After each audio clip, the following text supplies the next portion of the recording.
The following program is presented by the Metropolitan Library Service Agency.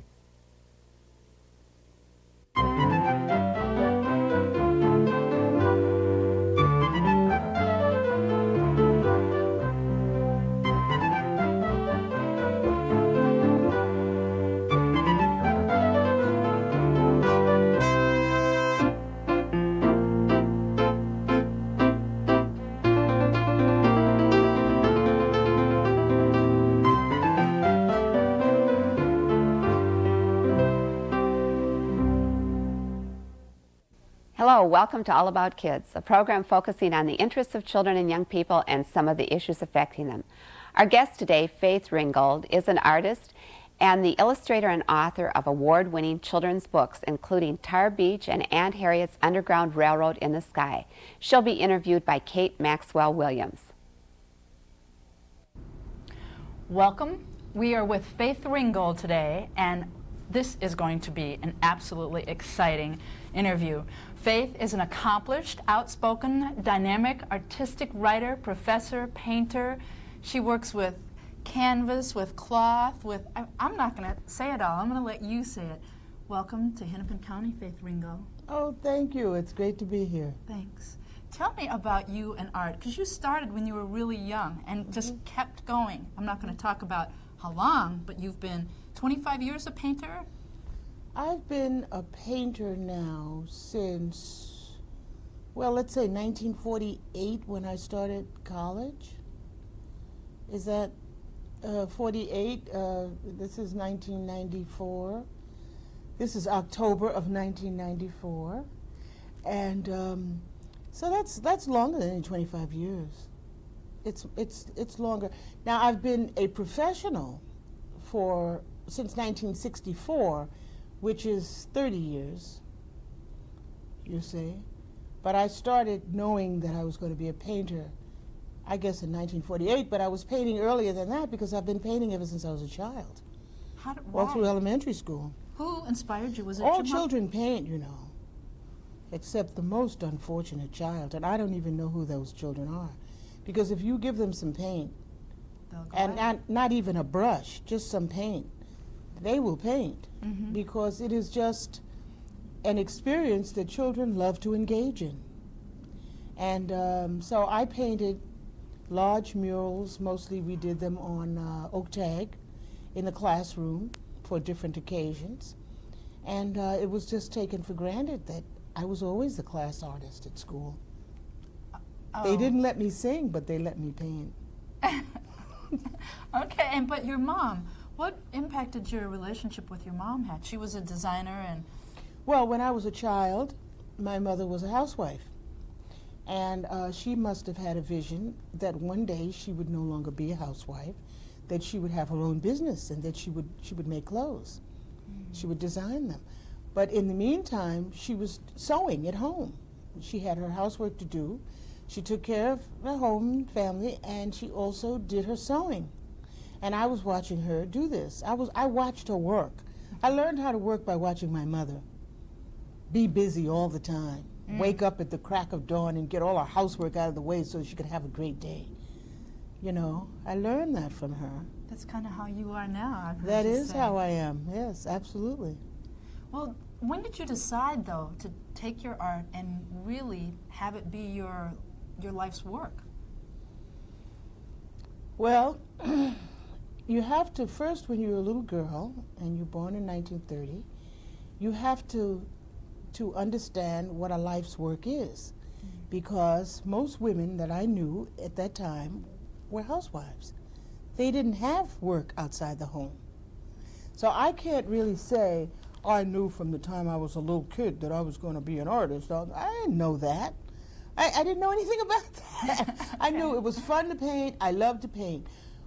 When I graduated from high school and I had to declare a major in college, yes, I said, well, I know one thing. If I'm going to major in something, it's going to be art. Okay, so I was halfway there. I was majoring in art. Then when I graduated from college, when I got my master's degree, I went to Paris, to Europe, because I wanted to see, okay, I wanted to be an artist, but I didn't really know what that meant, and I didn't really know whether or not I had a total commitment to do that. I didn't have a commitment to do anything else. But let's just see. So I went to Europe to be there in the place where great paintings have been made. Yes. And it was there that I decided the summer of 1961 that that was it. That's what I wanted to do, because I wasn't happier anywhere than in a place where there were great paintings painted. And so I came home knowing that I would do that. And then for the rest of the time, I have been engaged with dealing with the obstacles and the problems involved with making that decision. Well, tell me a little bit about Well, those. it's exceedingly difficult for a person to go around the established norms in any field. And art is a man's field. It is. Oh yes. I mean, if you ask anybody, I mean, what does a great painter look like? Well, they're going to tell you a great painter's white and a great painter's a man. They're definitely not going to say it's a black woman. So given that problem, one has to establish a way to allow oneself to participate in a field that has that limitation, and that's a serious limitation. I would think that most young people today, most children today, don't have to really know that so much, because I don't think it's going to be around very long. The difficulty to get I think by the time young kids today grow up, given what's going on today in terms of the children's books that are out about artists and the way they're getting to see so many contemporary artists of all different colors and races and so on functioning as artists, something I never saw. Because when I was a child, the only artists I knew about were Michelangelo and Leonardo da Vinci. That's it. Nothing else. I never saw a black artist. I never knew anything about Jacob Lawrence or William Johnson or Lois Mailou Jones or Elizabeth Catlett. I never heard of those people, you see. So I would think children today will not definitely have that problem. They won't even grow up thinking that. And so consequently, as they become curators of museums, of painting curators, as they become directors of cultural programs, they won't feed that kind of prejudice into the work that they do. They'll come with a much more open mind. Well, talk to me about then the themes, because of your own experience and that very struggle that you were talking about, and being an African-American woman. I assume that has impacted the themes that you've chosen to use in your work. Well, absolutely. You know, as an artist, I think I just don't know how you can escape your own experience. I mean, why would you want to? Right. Some people do, and they'd like to, and they do. However, I have no interest in escaping my own experience, because my own experience is what characterizes my life, and it gives expression to my strengths, you know, and so I want to be in touch with my beginnings and my culture, and so that's what comes out in my art. It's a natural thing. It's just totally natural for me to do what I know, for anybody to do what they know.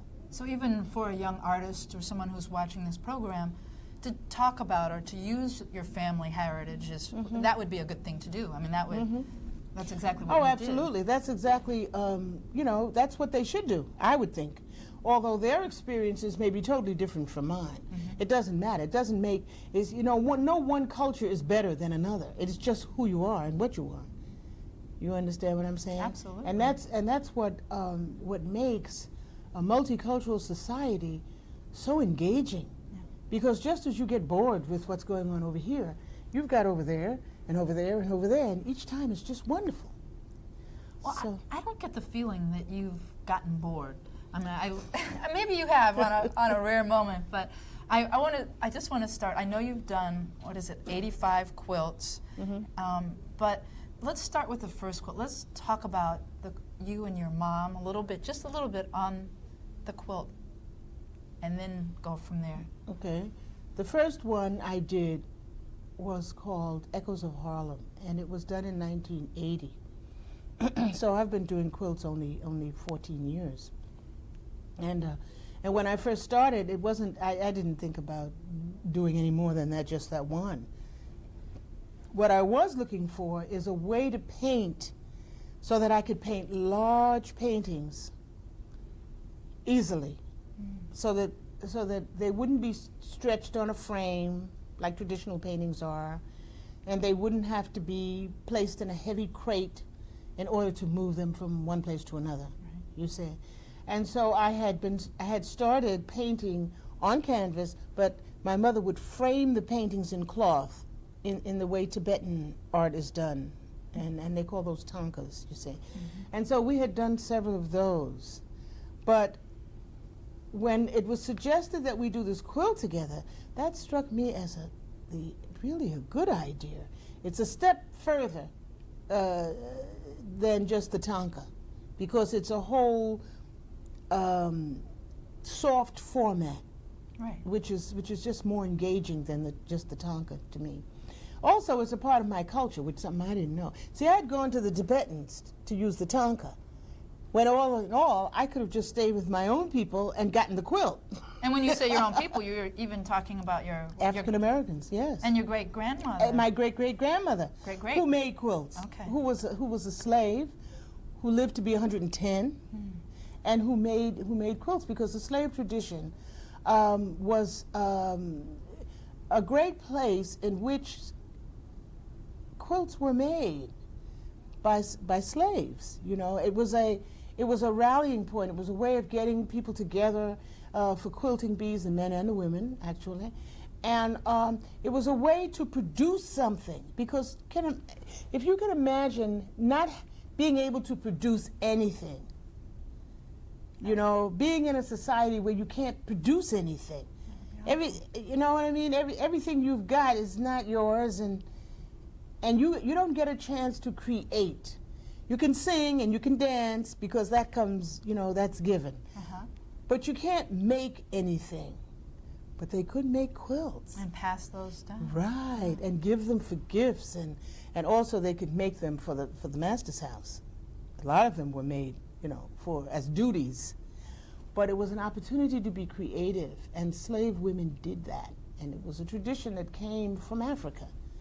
And so I learned about that, and also was very proud of the fact that my great-great-grandmother had taught my great-grandmother had taught my grandmother, and my grandmother had taught my mother, and my mother taught me.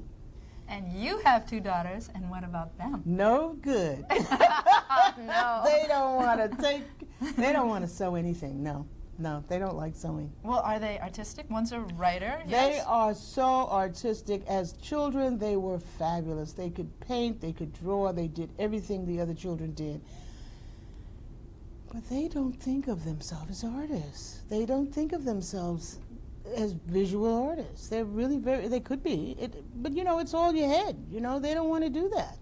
Well, you said at one point that one of your daughters is a writer.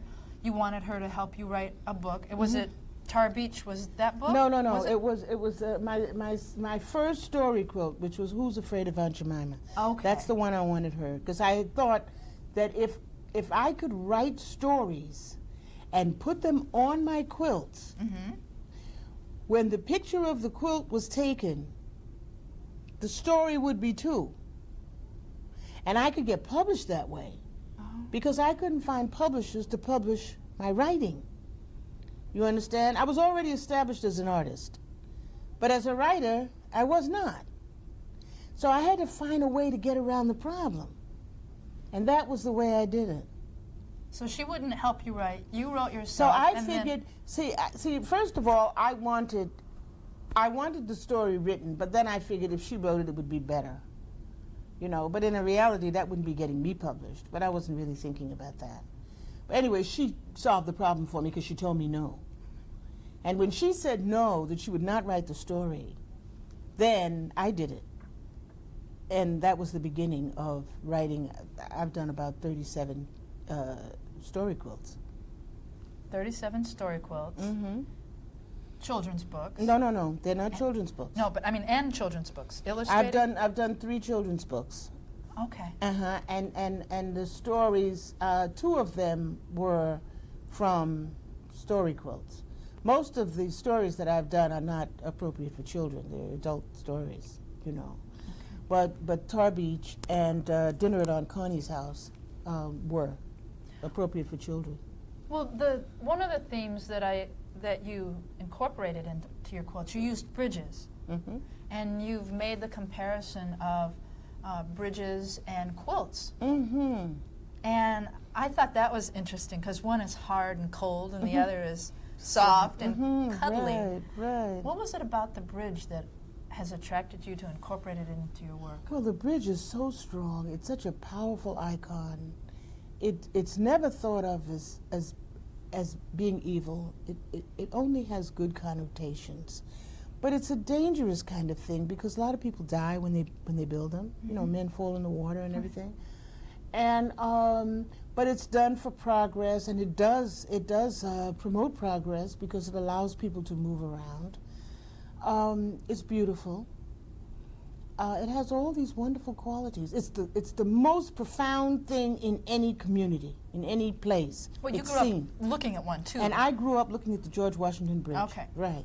With all of it, and that's one of the most beautiful bridges in the world. And so then I think about the quilt, and I realize how wonderful that is, and how that brings people together. Right. People come together, and they do it out of love, you know, and they pass it on, and it helps people to communicate. And they have and the design aspect of the tower of the bridge and the design of the quilt are very similar because there's a combination of triangles and squares that bring it together. And one is made by men and the other is primarily made by women. And so I wanted to equate the two together to show the power and the strength of women.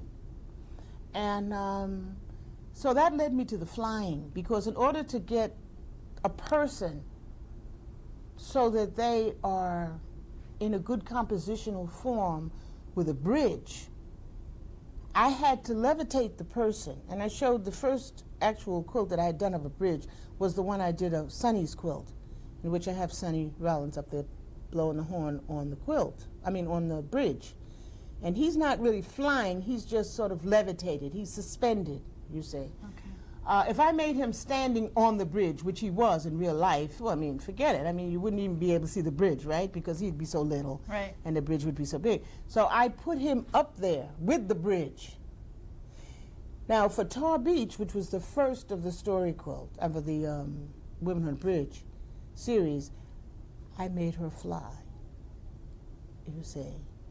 And I thought about how we used to lay down and look up at the sky and see all the stars, and we were up on Tar Beach, you know. The top of a building that you were Top of a building, yeah. right. And all of that went together. So all of those ideas together created the Tar Beach quilt, which later on became a book. But the quilt was created in 1988. The book was not done until 1990 because I didn't know that Tar Beach was a children's story. You know, I didn't thought, and nobody else told me that it was until Andrea Cascardi, the editor at Crown at the time, she's now at Hyperion, called me up and said, would you like to do a children's book of Tar Beach? Because she had seen a poster and she read the story. See? And I said, well, that sounds great. That sounds wonderful. But I said, I wonder what she's talking about.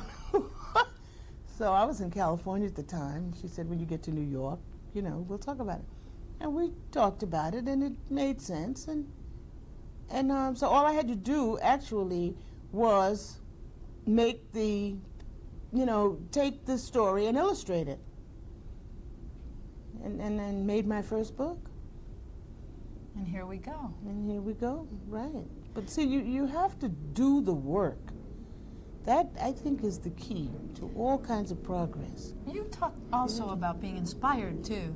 people continuing to inspire you and Oh, how yeah. important that is for an artist. Yeah, for anybody doing Yeah. anything, right. Yeah, people, you do have to look for inspiration. And to say nothing of the fact, you have to get away from anything that's not inspiring, Yes. you know. Before, I want to make sure that you say some of the things that you do. I mean, you're not just an artist. You're a professor. Where do you teach? I teach at the University of California in San Diego, in La Jolla. You're married now. You have your daughters, you have your grandchildren, and you do all of this together. Yeah. Tell me about your typical day. My typical day. Well, see, now I've earned the right to not have to take care of anybody.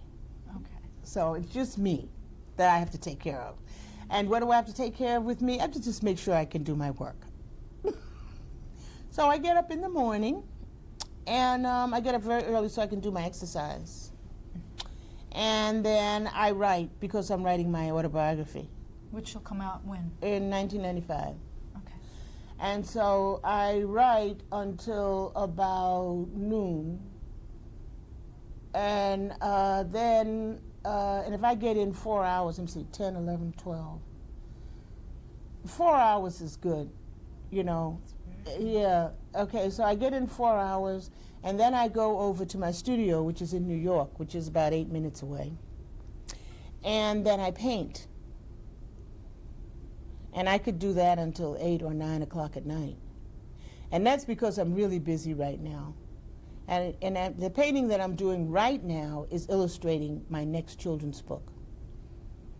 Okay.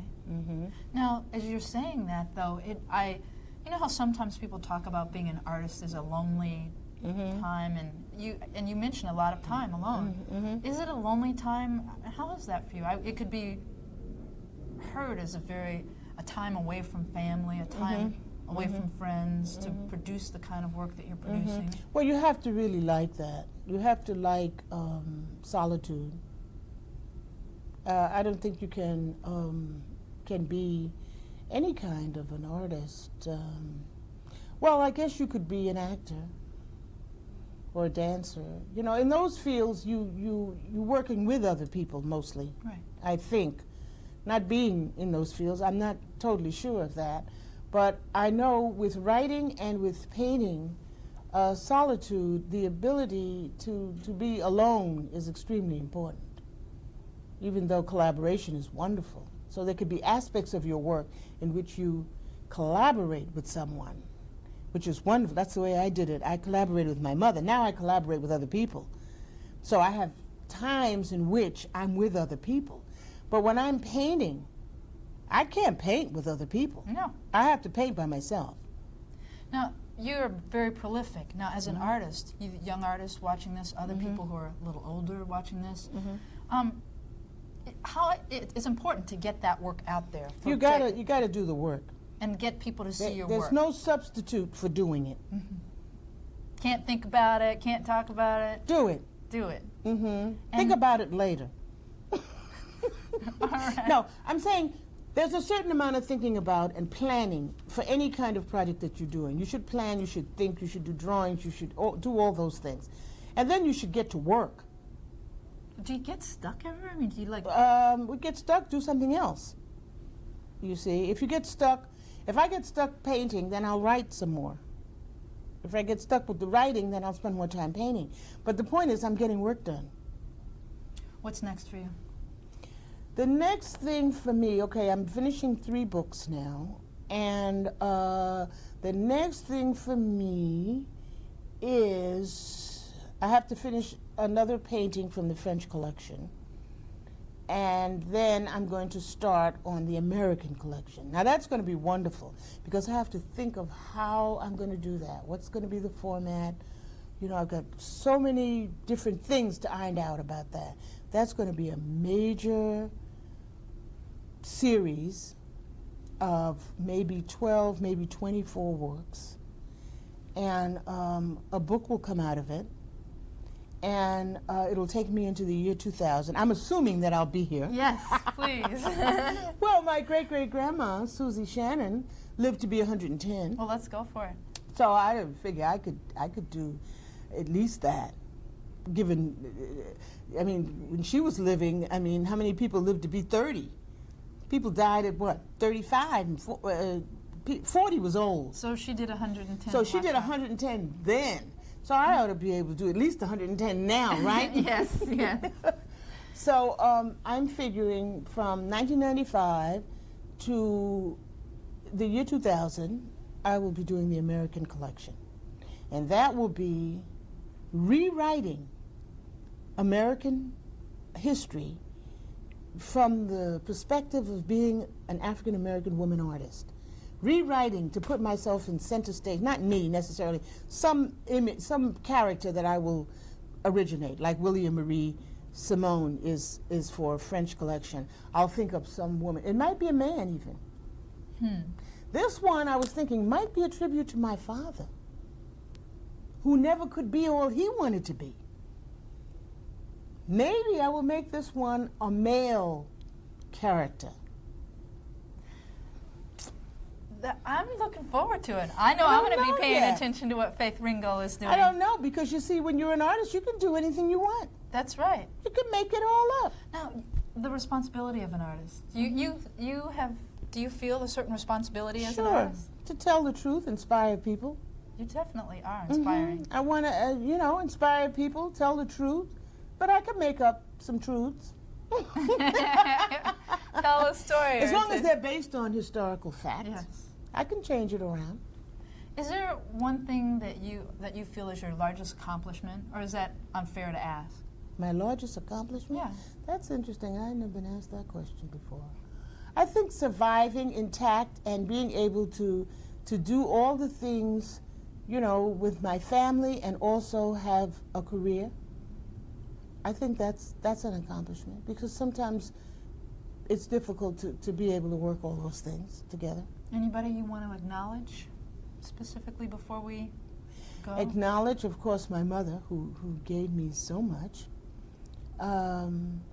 My husband, who has, for the most part, been extremely supportive, even when he didn't want to be.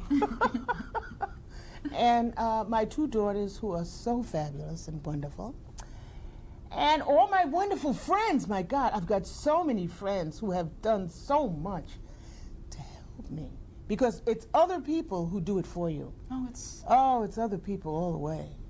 It's people who see you and affirm you and help you. And I've had so many of those. I could tell people all the accomplishments that you've done. The list is long. But rather that they go find out about Faith Ringgold themselves. Thank you very much. You're welcome. Faith Ringgold's visit to Minnesota was an exciting opportunity for children and adults to experience the excitement of her art and her illustration. Thank you, Faith Ringgold, Kate Maxwell Williams, and thanks to all of you for joining us on All About Kids. Please tune in again.